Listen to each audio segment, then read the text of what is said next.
All right, so think about any huge company, one with dozens of different divisions. There's this one simple question that is surprisingly tough to answer. Which division is actually doing the best job? It's not always about who brings in the most cash, and today we're going to figure out why. It's so easy to just look at a list of a company's divisions and point to the one with the biggest profit and say, yep, that's our star player. But that is really only half the story. What if that big, high-profit division is a total resource hog? What if it's eating up a massive chunk of the company's capital just to get those flashy results? So the real question isn't just about raw profit, it's all about efficiency. The truly great managers, they aren't just making money. They're making the most money they possibly can with the capital they've been handed. They're making every single dollar sweat. Okay, so to measure this whole efficiency thing, companies needed a metric that could look at both the income and the resources used to get it. And that's what led them to a really powerful and, honestly, pretty intuitive tool, return on investment, or as you probably know it, ROI. So what exactly is ROI? Well, at its core, it's pretty simple. It tells you how much bang you're getting for your buck. It completely shifts the focus from, hey, how much did you make, to, okay, how much did you make compared to what we gave you to work with? And the formula itself? It's incredibly straightforward. You just take the income of a business unit and divide it by the assets it controls. That's it. But seriously, don't let that simplicity fool you.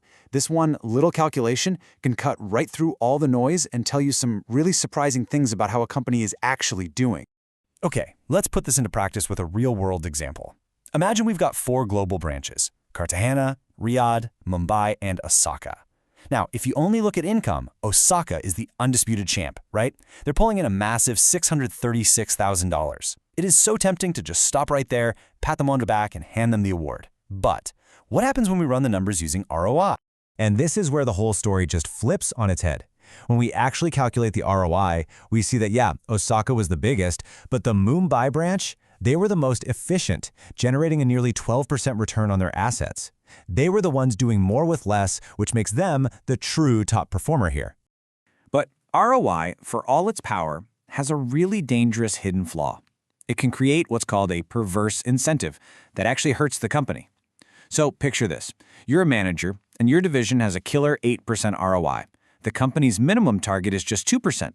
A new project comes across your desk that promises a really solid 6% return. Now, for the company, that's a huge win. It's way above their minimum. But what do? You reject it. And why on earth would you do that?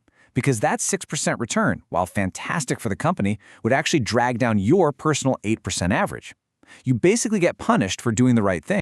So how do you fix a problem like that?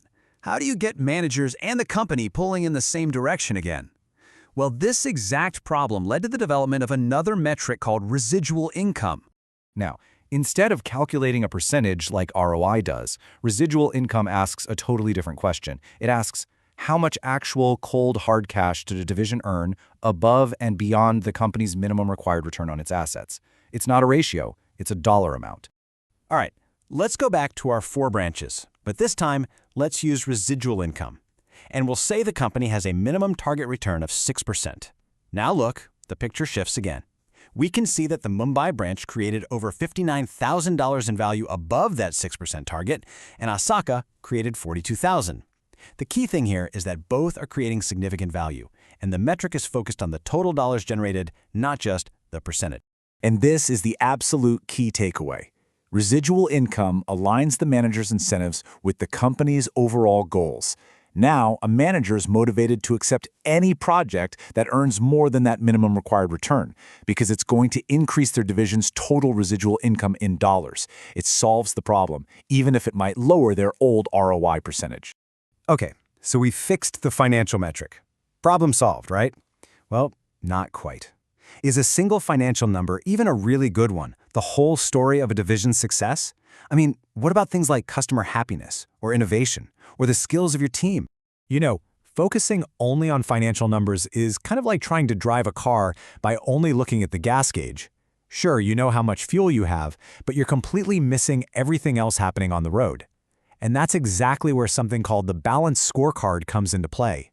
It was designed to give managers a much more complete dashboard to look at the entire business, not just one number. The balanced scorecard basically looks at the business from 4 different but connected angles. You've got financial, of course, but then you also have customer satisfaction, internal business processes, and this one is absolutely crucial, learning and growth. That last one is all about the future, right? It asks, are we building the skills and capabilities we're going to need to win tomorrow, not just today? Now, the real magic of the balanced scorecard happens when you create something called a strategy map. It literally connects the dots between those 4 perspectives. You can draw a straight line from an action, like investing in employee training, that's your learning and growth, to an outcome, like faster production times. Well, that improves your internal processes, which leads to happier customers, which, you guessed it, ultimately drives higher financial results. The whole cause and effect chain of your strategy is laid out for everyone to see. All right, so we've got our big picture metrics and our strategy map all sorted. But what about the real nitty-gritty details? Like, what happens when one division inside a company has to sell something to another division? Think about the engine division selling engines to the car assembly division in the same company. How in the world do you decide on a fair price for? Well, this process has a name. It's called transfer pricing. And let me tell you, setting that price fairly is a huge challenge. Think about it. The price has to be low enough so the buying division can stay competitive, but it also has to be high enough so the selling division is motivated to produce. It's a really delicate balancing act. So to solve this little puzzle, companies have a few different methods they can use. They might use what's called variable cost if the selling division has a bunch of extra capacity just sitting around. They might use full cost just to make sure the seller doesn't lose any money on the deal. Or if there's a real market for that part outside the company, they might just use the going market price. And a lot of the time, it just comes down to good old-fashioned negotiation. And this example really gets to the heart of the problem. Okay, imagine Division B can go out and buy a part from some other company for $9.50. But Division A, right down the hall, can make that exact same part for only $6. Now, the manager of Division B wants to buy it from the outside to make their own division's numbers look better. But for the company as a whole, it's a no-brainer. It's way better to make it internally and save $3.50. A good transfer pricing policy has to fix this, so that both managers are doing what's best for the entire company. You know, in the end, this whole journey from a simple metric like ROI all the way to a complex framework like the balanced scorecard tells us something really profound. It proves the old saying, what gets measured gets managed. The tools we choose to measure performance don't just report on the business, they actively shape it. They define what success even looks like and what people will focus on day in and day out. So the most important question any company can ask isn't just how are we doing, but are we even measuring what truly matters for a success in the long run?